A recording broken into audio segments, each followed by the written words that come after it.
Barangay Micro Businesses Enterprise o BMBS.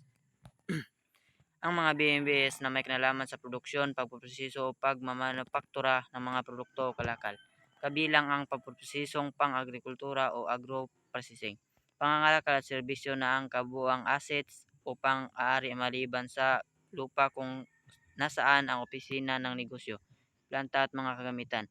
ay hindi higit sa 3 milyong piso ay malilibre mula sa nasasakupan ng minimum wage law, sa kondisyon na ang lahat ng manggagawa ay magiging karapat-dapat sa parehong mga benepisyong natatanggap ng mga regular na manggagawa kagaya ng Social Security at healthcare benefits. Upang makinabang ang mga benepisyo, ito ay BMBE na dapat magparehistro sa siyudad o munisipalidad na nasakop nito at dapat rin silang kumuha ng sertipiko ng otoridad o Certificate of Authority na nagbibigay pahintulot sa kanila upang patakbuhin ang kanilang negosyo.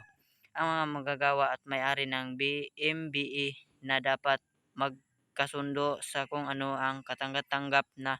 pinakamababang pasahod na naaayon sa wage advisories na ipinalabas ng RTW-PBS.